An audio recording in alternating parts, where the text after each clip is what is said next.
चौथा प्रश्न है y बराबर साइन 3x। ठीक है, ये y बराबर जो साइन 3x है, क्या ये आवर्ती फलन है? तो देखो आवर्ती फलन होने का नियम क्या है साइन वाले में।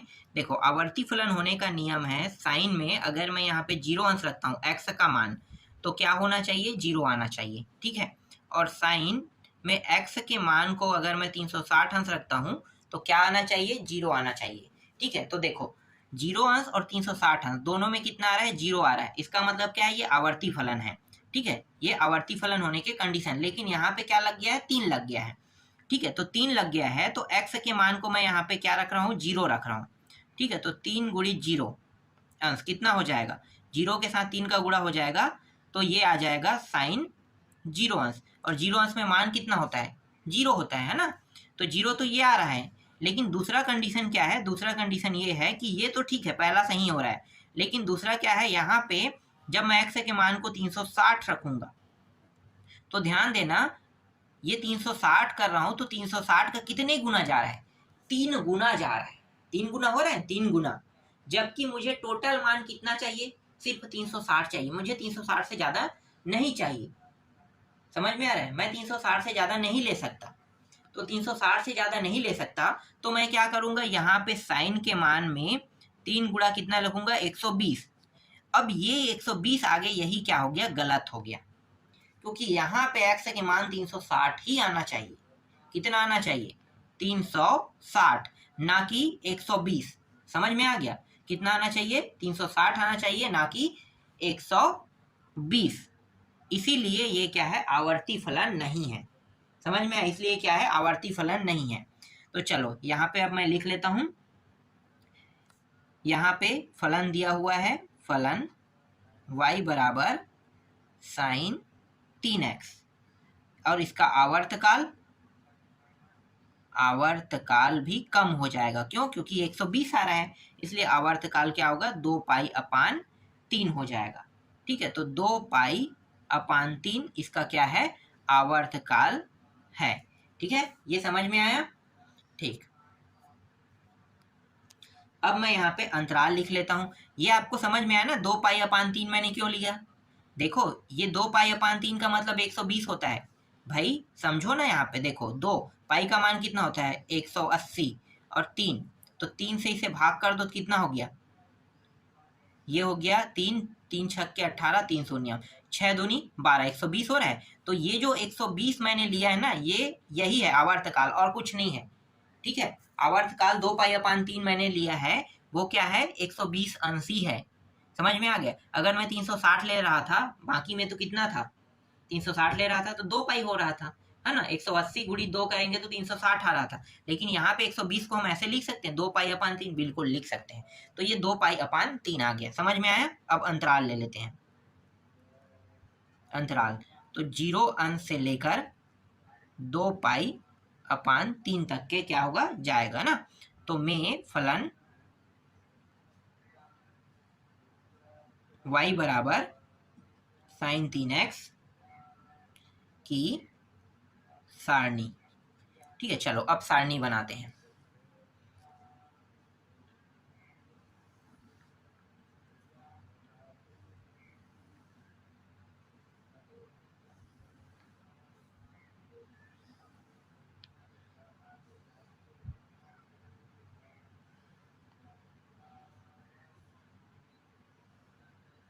इसमें मैं पूरे x के मान को लिखूंगा। ठीक है, इसके बाद एक होता है 0 अंश का होता है, फिर 30 अंश, 30 के अंतराल 3 दूनी 60, 30 या 90, फिर 120, फिर 150, फिर 180, फिर 210, 240, 270, 300। ठीक है, 330, और ये रहा 360, इस तरीके से। ठीक है, तो यहाँ पे मैंने x के मान को, ठीक है, कितना रखा है ये अब जानेंगे।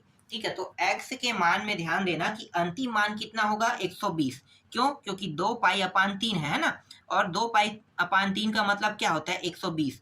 तो यहाँ पे मैंने रख दिया अंतिम मान को 120 रख दिया। समझ में आ रहा है? कितना रख दिया? 120 रख दिया। अब यहाँ पे देखो यहाँ पे क्या क्या मान आएगा, ठीक है। तो हर एक में अगर मैं 10-10 कम कर दूं तो पहले मैं 0 रखूंगा, ठीक है, 0, और हर एक को कम करते जाएंगे। तो देखो 120 तक के जाना है ना, तो हम क्या करेंगे, हर एक में अंतराल समान होना चाहिए। तो 0, 0 के बाद 10 अंश, 10 के बाद 20 अंश, फिर 30 अंश, फिर 40 अंश, फिर 50 अंश, फिर 60 अंश, फिर 70 अंश, फिर 80 अंश, फिर 90 अंश, फिर ये 100 अंश, और यहाँ पे 110 अंश, तभी तो हुआ 120 अंश। मतलब हम 0 से लेके 120 तक के ही लेंगे। तो x के मान को हम क्या रखेंगे, पहले 0, फिर 10, 20, 30, इस तरीके से, ठीक है। समझ में आ गया। अब यहाँ पे ध्यान देना, क्या था, साइन 3x, तो साइन से मैं साइन को मैं हटा देता हूँ, बचेगा क्या, 3x, है ना। तो यहाँ पे 3x बचा, ठीक है, 3x बस बचेगा। अब देखो x के मान पहला क्या था, 0 था ना, 0 अंश। तो 0 का गुणा अगर मैं 3 के साथ करूंगा तो क्या होगा, 0 ही आएगा। फिर 3 के साथ 10 का गुणा करूंगा, कितना आएगा, 30 अंश आ जाएगा, ठीक है। ये वही मान प्राप्त हो रहा है जो 10, 20, मतलब 30, 60, 90 वाला है ना, और मुझे अंतिम क्या लाना है, 360 तक के ले जाना है। तो यही मान प्राप्त करना है हमें। 20 का मैं 3 के साथ गुणा करूंगा तो 60 हो गया, फिर 30 का 3 के साथ गुणा करूंगा तो 90, फिर 120 आ जाएगा 3 के साथ गुणा होने पर, ठीक है। 3 के साथ 50 का गुणा होने पर कितना आएगा, 150 अंश, फिर 6 के साथ गुणा होने पर 180 अंश आएगा, 70 के साथ गुणा होने पर 210 आएगा, ठीक है। 80 के साथ गुणा होने पर 240 अंश आएगा, 90 के साथ गुणा होने पर 270 अंश, फिर ये 300 आ जाएगा, फिर 330 अंश, और ये रहा 360 अंश। देखो अंश में वही मान प्राप्त हुआ ना जो हम प्राप्त करना चाहते थे, ठीक है, वो मान प्राप्त हो गया, ठीक। अब यहाँ पे ये जो मान है ये y का मान होता है, ठीक है, y के मान। तो y का मान कितना है भाई, साइन 3x, साइन 3x, ठीक है। तो देखो यहाँ पे तो 0 आएगा, 30 अंश में मान कितना होता है, 30 अंश में मान 1/2, 1/2 का अगर हम भाग करते हैं तो कितना आएगा, 0.5 आएगा। 60 अंश में करनी 3/2, करनी 3/2 के मान को मैंने इससे पहले वाले वीडियो में भी निकाल के बताया था, शुरू वाले में भी बताया था, कितना आया था, 0.87, ठीक है, 0.87 डायरेक्ट रख देते हैं, और इसका मान होता है 1 होता है। अब क्या करेंगे, पीछे से लिखते जाएंगे, एक तो लिख दिए है ना, तो एक को छोड़कर इसको लिखेंगे आप, 0.87, फिर अगला मान क्या है, 0.5, फिर अगला मान क्या है, 0.5 के बाद देखो 0 है ना, तो 0 आ गया। फिर क्या करेंगे, 0 को तो हमने लिख दिया, फिर हम पीछे से लिखते जाएंगे, ठीक है, कहाँ से, पीछे से लिखते जाएंगे। तो देखो 0 के बाद क्या है, 0.5, और ये मान किस में होगा, इस बार माइनस में। मैंने बताया था कि 210 के बाद, ठीक है, 210 के बाद इनके जो मान है वो किस में चला जाता है, माइनस में चला जाता है, ठीक है। तो 300 तक के क्या होगा, ये माइनस में चला जाएगा, ठीक है। ये चार मान जो है ये और ये किसमें होगा, माइनस में होगा, ठीक है। इसके बाद क्या है, 0 माइनस 0.87, ठीक है। फिर अगला मान क्या है, 1 है, 1 भी क्या होगा, माइनस में रहेगा, ये रहा -1, ठीक है। फिर से हम क्या करेंगे, इसे रिपीट लिखेंगे, तो रिपीट लिख लेते हैं। तो देखो 1 को छोड़ो, फिर इसको लिखो, 0.87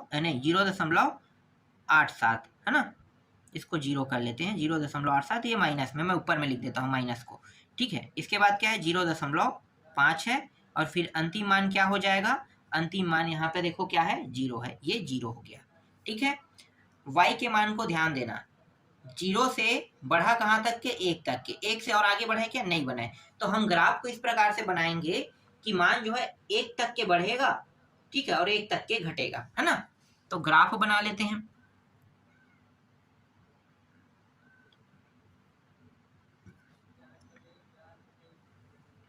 इस तरीके से, ठीक है। यहाँ पे x के मानों को रखेंगे, यहाँ पे y और यहाँ पे y डैश, ठीक है। ये 0.5 और ये 1, ये माइनस वाले को दर्शाता है, और ऊपर क्या होगा, 0.5 और ये 1, ये ऊपर जो है प्लस को दर्शाता है, ठीक है। नीचे माइनस को, ऊपर प्लस को दर्शाएगा। अब यहाँ पे देखो क्या क्या मान रखेंगे, तो ध्यान देना, ये x के मान को मैंने क्या रखा है, 0, 10, 20, 30 यही रखा है ना, तो 120 तक के हम रखेंगे, ठीक है। तो हम ज़्यादा से ज़्यादा मान को रखेंगे, कम नहीं करेंगे। तो यहाँ पे मैं क्या करता हूँ 30 ले लेता हूँ, ठीक है, 30 अंश ले लेता हूँ। 30 के बाद यहाँ पे 60 अंश, यहाँ पे 90 अंश और यहाँ पे 120 अंश। इस तरीके से मैं ज़्यादा से ज़्यादा मान को रखकर इस तरीके से 120 तक के मैंने क्या कर दिया, रख दिया, ठीक है। अब ध्यान दो, ये शुरू कहाँ से हो रहा है, 0 से शुरू हो रहा है, ठीक है। कहाँ से शुरू हो रहा है, 0 से। 0 से शुरू होके यहाँ पे जो 30 है, 30 में 1 तक के जा रहा है, ठीक है। तो 0 से शुरू करेंगे और किसमें देखो, एक प्लस में कि माइनस में, प्लस में, मतलब ये 30 है और ये 1 है, ठीक है। तो यहाँ पे आएगा, तो ये 0 से शुरू होके जो ग्राफ बन रहा है वो 1 तक के गया इस प्रकार से, ठीक है। 1 तक के जाने के बाद ये कहाँ तक घटेगा, देखो 0 तक के, है ना। तो वापस 60 में क्या हो जाएगा, देखो 60 में ये 0 में आ जाएगा, ये रहा नीचे डाउन हो गया, ठीक है। माइनस में जा रहा है क्या, देखो माइनस में अब जा रहा है, कहाँ तक माइनस में जा रहा है, 1 तक के। तो -1 वाला 90 में देखो यहाँ पे आएगा, ठीक है। यहाँ पे ये और ये दोनों बिंदु यहाँ पे टच करेगा, तो फिर ये यहाँ पे टच कर रहा है, फिर वापस 0 जा रहा है 120 में, तो ये वापस 0 जा रहा है 120 में, इस प्रकार से, ठीक है। तो ये जो ग्राफ प्राप्त होगा वो इस प्रकार से ग्राफ प्राप्त होगा, ठीक है। तो इस प्रकार से चौथा प्रश्न कंप्लीट हुआ। चलो पांचवा प्रश्न देखते हैं। पांचवा प्रश्न है y बराबर cos x अपान 2।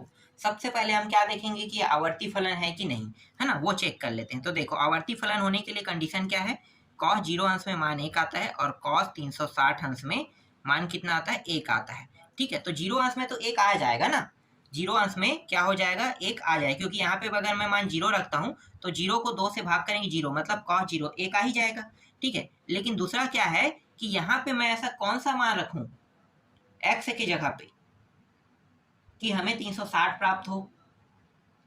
तो यहाँ पे मैं रख सकता हूं, देखो cos का मान मैं कितना रख सकता हूं, cos का मान 720 रखूंगा और 2 से करेंगे तभी क्या होगा, ये आ जाएगा, कितना आ जाएगा, ये आ जाएगा cos, ये 3 6 2 360 आ जाएगा, ठीक है। 2 से भाग करने पर कितना आ जाएगा, 360। तो यहाँ पे मैंने x के मान को कितना रखा, x के मान को मैंने रखा 720। ध्यान देना ना, ये आवर्ती फलन है कि नहीं अभी पता चल जाएगा। तो देखो ये 360 हो गया, मतलब 360, तो 2 गुणित क्या हो गया, 360 हो गया। तो 360 अंश में मान कितना होता है, पहले ये मुझे बताओ, cos के 360 अंश में मान कितना होता है, 1 आता है। अगर मैं 2 कर दूं तो भी तो cos के 360 में मान कितना आएगा, 1 ही आएगा ना, समझ में आ रहा है। 2 बार भी मैं अगर गुणा कर दूं तो 1 का 1 ही आएगा, बदलाव हो रहा है क्या, नहीं हो रहा है। आप 2 अलग अलग मान कर लो तो भी क्या होगा, 1 ही आएगा। इसका मतलब ये है कि ये क्या है, आवर्ती फलन है, ठीक है। क्या है, आवर्ती फलन है, ठीक है। यहाँ पे जो कंडीशन दे रहा है उसके हिसाब से, है ना। तो ये जो 2 है, ठीक है, इसको और कैसे लिख सकते हैं, ध्यान देना, 2 यहाँ से मैं निकाल लेता हूँ और इसको मैं और कैसे लिख सकता हूँ, 2 पाई लिख सकता हूँ, 2 पाई। तो कितना हो गया, ये 4 पाई हो गया। तो आवर्त काल भी हमारा निकल गया, ठीक है। आवर्त काल भी क्या निकल गया, 4 निकल गया। तो यहाँ पे हम लिख लेते हैं, हम जानते हैं कि फलन y बराबर cos x अपान 2 क्या है, आवर्ती फलन है, ठीक है, आवर्ती फलन है, ठीक है, आवर्ती फलन है। और आवर्तकाल, तो जिसका आवर्तकाल कितना होगा, 720 को हम कैसे लिख सकते हैं, 4 पाई लिख सकते हैं ना। 720 को हम लिख सकते हैं इस तरीके से, 2 हिस्सों में 2 360, 2 को हम अलग करेंगे तो 2 360 हो गए, 2 हो गया। और इसको कैसे लिख सकते हैं, 360 को 2 पाई, 180 180 तो 2 पाई, तो 2 2 पूरा होके 4 हो गया, 4 पाई। तो आवर्तकाल कितना आया, 4 पाई आया, है ना। तो यहाँ पे हम आवर्तकाल को 4 पाई लिख देंगे, 4 पाई क्या है, इसका आवर्तकाल है। समझ में आ गया। चलो अब क्या करेंगे, अब हम अंतराल यहाँ पे लिखेंगे, अंतराल कितने से कितने का अंतराल है भाई, 0 से लेके 4 पाई, 1 सेकेंड, 4 पाई नहीं है, 4 पाई है, 4 पाई का अंतराल है। में फलन y बराबर cos x अपान 2 की सारणी इस तरीके से लिखना है, तो वो आप लोग लिख लेना, ठीक है। डायरेक्ट हम आते हैं कहाँ पे, सारणी पे आते हैं।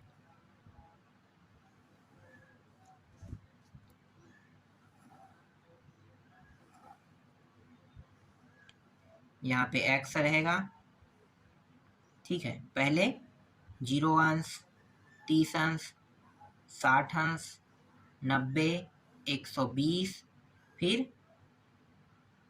150, 180, 210, 240, फिर 270, फिर 300, फिर 330 और ये रहा 360। ठीक है, ये हमें प्राप्त करना है।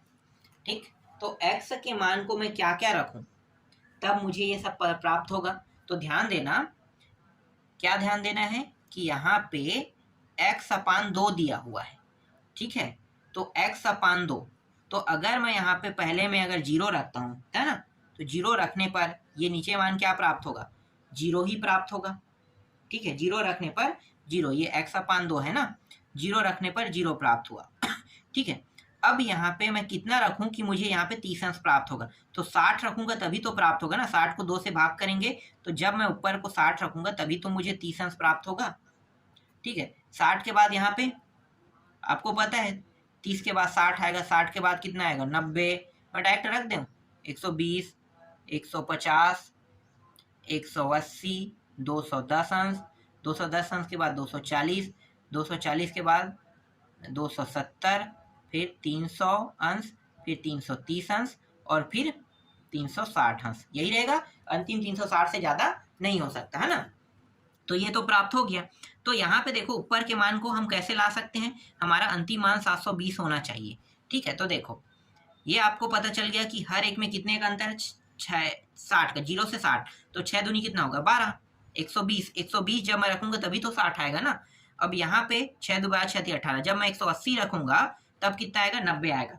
अब देखो एक और नया ट्रिक बताता हूँ। अभी जो मैंने ट्रिक बताया हर में 60 बढ़ा रहा हूँ, अब मैं क्या करूंगा, सभी को ये जो नीचे वाला मुझे पता है यही मान आएगा, है ना, यही रखेंगे। तो मैं क्या करूंगा, ये ऊपर का मान बहुत ज्यादा हो रहा है तो मैं क्या करूंगा 2 के साथ इनका गुणा कर दूंगा। देखो 2 के साथ 120 का गुणा कर दो तो कितना हो जाएगा, बस गुणा बस तो करना है हमें, तो कितना हो जाएगा 240 आ गया, 240। देखो अगर आप 60 के पारा पढ़ते हो 6 के पारा तो आप इस तरीके से लिख सकते हो। ठीक है, 6 के पारा मतलब 60 का पारा, पीछे में क्या जोड़ना है 0 जोड़ देना है। अगर आप उनके पारा को नहीं पढ़ सकते हो, मतलब थोड़ा प्रॉब्लम हो रहा है, तो 2 तरीके मैं बता रहा हूँ। पहला तरीका ये कि आप 60 के पारा पढ़ते जाइए, और दूसरा तरीका क्या है कि जो नीचे में मान है ये फिक्स है, यही मान आना चाहिए हमारे पास, तो ये तो फिक्स मान है। तो हम क्या करेंगे, जो मान नीचे में दिया देखो 2 और ये क्या कर देंगे गुणा करेंगे तो ऊपर का मान आ जाएगा, कितना आ जाएगा यहाँ पे 300 आ जाएगा। देखो 300 आ गया, फिर 360 आ जाएगा, 180 का गुणा 2 से करोगे तो। ठीक है, देखो ये वाले का हम गुणा करेंगे तो ऊपर का मान आ जाएगा, या हम ऊपर वाले को 2 से भाग करेंगे तो नीचे वाला मान मिल जाएगा। तो 2 तरीके आपको पता चल गया। ठीक है, चलो आगे करते हैं। 360 के बाद 420 आएगा, 420 के बाद 480 आएगा, 480 के बाद 540 आएगा, 540 के बाद 600 और 600 के बाद 660। ये रहा इस तरीके से, 660 भी आ गया। ठीक है, अब हम क्या करेंगे, cos 0 अंश के मान 0 में कितना होता है, देखो cos x/2 दिया है ना, तो 0 में तो 0 ही रहेगा। ठीक है, फिर 100 कितने में 1/2 में, एक मिनट यहाँ पे क्या है कॉस है ना, हाँ हाँ ठीक है, 1/2 क्यों होगा, करनी 3/2 होगा, तो ये हो गया 0.87। ठीक है, उसके बाद 0.5, फिर इसका जो मान है वो 0। अब इसे उल्टा करेंगे, है ना, तो देखो 120 अंश से लेकर कहाँ तक जाने पर 240 तक के जाने पर ये मान माइनस में प्राप्त होता है, मैंने बताया था। ठीक है, तो यहाँ पे अब सभी मान को क्या करेंगे उल्टा लिखते जाएंगे, तो ये सब यहाँ से यहाँ तक के माइनस में लिखा जाएगा। ठीक है, तो ये पहले 0.5 को लिखेंगे, फिर दूसरा मान क्या है 0.87, फिर अंतिम में देखो क्या है 0, तो 0 तो माइनस में रहेगा तो 0 का 0 ही लिखेंगे ना, ऐसा कुछ लिखने की जरूरत नहीं है। ठीक है, एक मिनट कहाँ पे मैंने गलती कर दिया, कुछ तो गलती किया है, ये मान मैंने गलती किया है, कॉस का है ना भाई, हम साइन का नहीं देख रहे हैं। कॉस के 0 अंश में मान 1 होता है, तो 180 में भी क्या होगा, 180 में भी मान 1 होगा, तो -1 रहेगा। ठीक है, ये गलती कर रहा था मैं, ये सुधार लिया हमने, है ना। ठीक है, अब यहाँ पे इसको और इसको लिख लेते हैं। पहले इसको लिखेंगे 0.87, फिर 0.5। ठीक है, अब सभी मान क्या होगा प्लस में होगा, है ना, तो अब के मान जो है वो प्लस में होगा, तो ये हो गया 0। ठीक, अब फिर से इसे उल्टा लिखते जाएंगे, उल्टा लिखते जाएंगे, तो ये हो गया 0.5, फिर 0.87, फिर अंत में 1। इस प्रकार से हमें सारणी बनाना था, सारणी बन गया। ठीक, चलो अब क्या करेंगे, ग्राफ में इसे उतारेंगे, है ना। तो ग्राफ बना लेते हैं। तो देखो 1 तक के बढ़ा था ना, तो हम क्या करेंगे, 1 तक की बढ़ाएंगे। ये एक्स सीरीज है, ये वाई डैश और ये वाई डैश वाले मान क्या करते हैं, माइनस में होता है, और 0.5 ये ऊपर के मान क्या रहेगा, प्लस में रहेगा। ठीक, ज़्यादा से ज़्यादा मान को हम रख के क्या करेंगे, 720 तक के लिखेंगे। तो यहाँ पे मैं लिख लेता हूँ 720, क्योंकि 720 तक के जाएगा। एक्स का मान हमने क्या माना है, देखो ना, 0 से लेके पूरा ये कहाँ तक गया, 120, तो मैं 720। तो मैं क्या करूँगा, इसको ना बड़ा बड़ा मान लेते हैं। पहले मैं यहाँ पे लिख लेता हूँ 120, फिर 120 दूनी कितना होता है, 240, 240, फिर 120 का फिर इसमें बढ़त कर देते हैं, तो 360, 360 के बाद 400, ये 80, और ये रहा 600। ठीक है, इस तरीके से लिख लेते हैं। चलो अब यहाँ पे देखो +1 है ना, ये +1 से घटेगा कितना, 0 तक के, मतलब 90 में।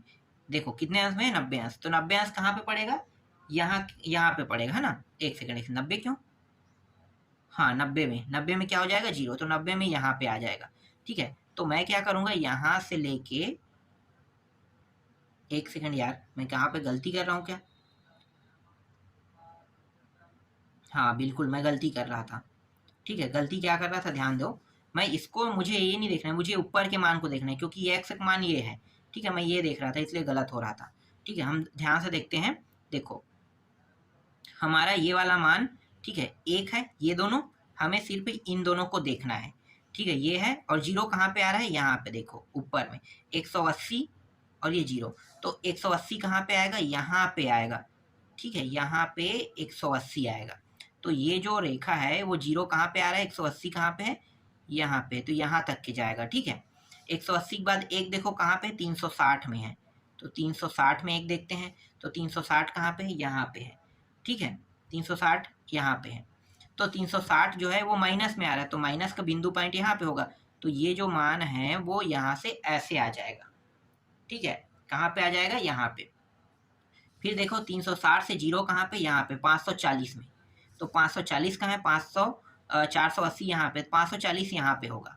ठीक है, तो वापस 0 की ओर मुड़ रहा है ये रेखा, और ये इस तरीके से मुड़ के यहाँ पे आ गया। ठीक, फिर 540 के बाद 720 में देखना है।